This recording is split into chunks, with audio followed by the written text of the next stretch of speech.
Joseph hated by his brethren by Louis Ginzberg. Joseph's tale-bearing against his brethren made them hate him. Among all of them Gad was particularly wrathful, and for good reason.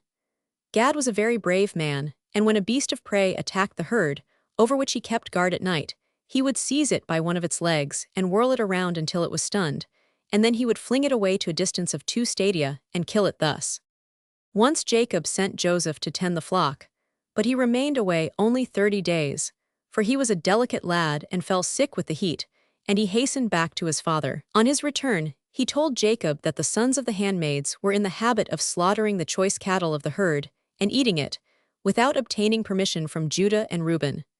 But his report was not accurate. What he had seen was Gad slaughtering one lamb, which he had snatched from the very jaws of a bear, and he killed it because it could not be kept alive after its fright.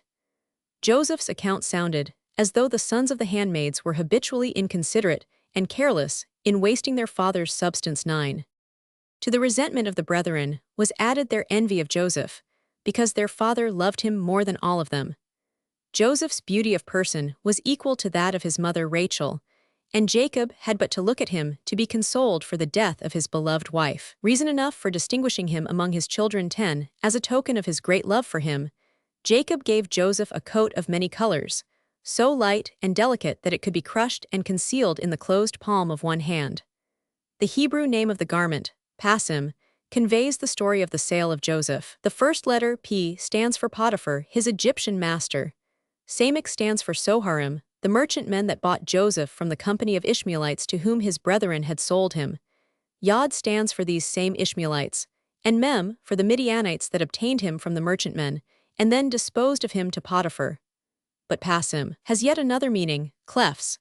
His brethren knew that the Red Sea would be cleft in twain in days to come for Joseph's sake, and they were jealous of the glory to be conferred upon him. Although they were filled with hatred of him, it must be said in their favor that they were not of a sullen, spiteful nature. They did not hide their feelings, they proclaimed their enmity openly. Once Joseph dreamed a dream, and he could not refrain from telling it to his brethren. He spoke and said, "Hear, I pray you, this dream which I have dreamed. Behold, you gathered fruit, and so did I. Your fruit rotted, but mine remained sound. Your seed will set up dumb images of idols, but they will vanish at the appearance of my descendant, the Messiah of Joseph. You will keep the truth as to my fate from the knowledge of my father, but I will stand fast as a reward for the self-denial of my mother, and you will prostrate yourselves 5 times before me." The brethren refused at first to listen to the dream, but when Joseph urged them again and again, they gave heed to him, and they said, "Shalt thou indeed reign over us? Or shalt thou indeed have dominion over us?" 12. God put an interpretation into their mouths that was to be verified in the posterity of Joseph.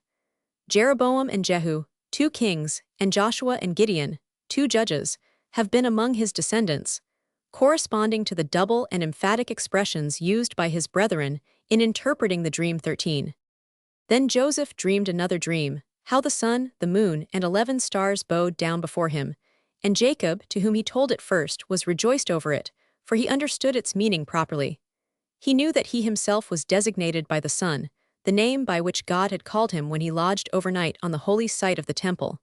He had heard God say to the angels at that time, "The sun has come." 15. The moon stood for Joseph's mother, and the stars for his brethren, for the righteous are as the stars. 16. Jacob was so convinced of the truth of the dream that he was encouraged to believe that he would live to see the resurrection of the dead, for Rachel was dead, and her return to earth was clearly indicated by the dream. He went astray there, for not Joseph's own mother was referred to, but his foster mother Bilhah, who had raised him. Jacob wrote the dream in a book, recording all the circumstances, the day, the hour, and the place, for the Holy Spirit cautioned him, "Take heed, these things will surely come to pass." 17. But when Joseph repeated his dream to his brethren in the presence of his father, Jacob rebuked him, saying, "I and thy brethren, that has some sense, but I and thy mother, that is inconceivable, for thy mother is dead." These words of Jacob called forth a reproof from God. He said, "Thus thy descendants will in time to come seek to hinder Jeremiah in delivering his prophecies." 19. Jacob may be excused. He had spoken in this way only in order to avert the envy and hate of his brethren from Joseph. But they envied and hated him because they knew that the interpretation put upon the dream by Jacob would be realized. 20.